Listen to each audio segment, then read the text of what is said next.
Hi there! Ang anak mo ba ay nagkaroon ng kumbulsyon at hindi mo alam kung anong gagawin?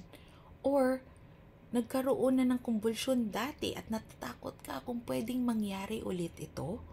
Well, pag-usapan po natin yan. Hey there, I'm Dr. Christine Albakyat. I'm a board-certified pediatrician. And my mission is to empower you moms and dads so you can raise happy and healthy kids. In today's Ask Me Anything episode, I will answer your top 10 most common questions on febrile seizure, also known as febrile convulsion. So, let's get started. First question, what is a febrile seizure? Ang febrile seizure po ay kumbulsyon na nangyayari sa bata na usually merong fever or nilalagnat. At ang lagnat ay usually mataas, 38 degrees Celsius or higher. Common na nangyayari to sa mga bata 6 months to 5 years of age na nagtitrigger ang kumbulsyon sa sudden na pagtaas ng temperature, sudden na nagkaroon ng pagtaas ng fever. Usually dahil sa isang viral illness or viral infection kagaya ng trangkaso. Alright, number 2, what are the signs of a febrile seizure?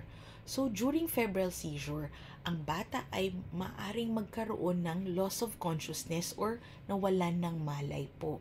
Another sign, merong jerking or twitching ng kamay or paa. Pwedeng one side, pwedeng both.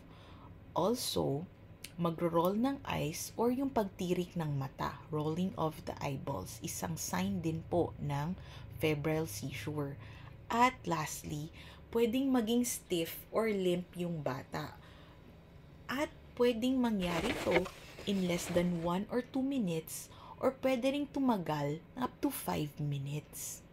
Alright, number 3 question. Are febrile seizures harmful to my child? This is a good question po. Most febrile seizures po ay short lang, saglit lang, at hindi nagkukos ng long-term complications or long-term health problems or no brain damage po sa bata. Febrile seizures usually harmless lang po ito, and di ibig sabihin na at risk na yung bata na magkaroon ng epilepsy.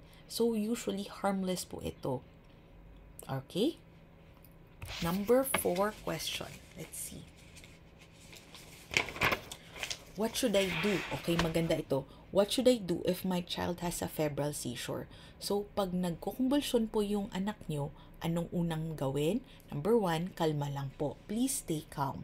And place your child on the side para to prevent choking, para hindi po siya ma-choke. Also, wag pong maglagay ng anything sa mouth or wag nyo rin pong i-restrain na parang hindi makagalaw yung bata.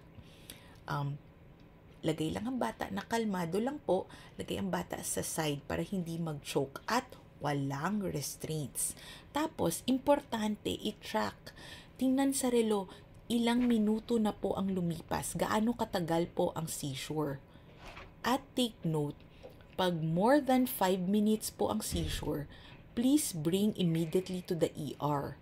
At pagkatapos ng seizure, seek medical attention immediately. Also, after na seizure, bring your child to the ER po. Alright. Number 5 question. So, maganda ito. What causes febrile seizure?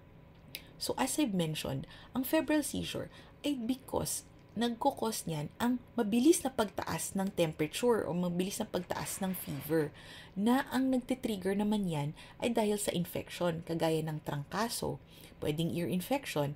Meron din akong pasyente na tigdas hangin ang cause or any other viral illness can cause the spike in temperature at ang sudden na pagtaas ng temperature yung nagkukos po ng seizure o convulsion. It doesn't mean na pag nag-seizure, malala na po yung sakit. Hindi po related ito. Mas related ito yung ang masyadong mabilis na pagtaas po ng temperature. Alright, number 6 question. Who is at risk for febrile seizure? Okay, ang febrile seizure or febrile convulsion mas common sa batang 6 months to 5 years old. Ang mga bata na may family history, pag ang magulang may history rin ng febrile seizure, or pag nagkaroon na yung bata ng previous febrile seizure, at risk na po siya na magkaroon ng febrile seizure ulit. Okay, number 7. Can febrile seizures be prevented? Unfortunately, wala pong guarantee na hindi mauulit ang febrile seizure kahit anong gawin po natin. Although, makakatulong po yung pag-take ng gamot, paracetamol or acetaminophen or ibuprofen na magpapababa ng temperature.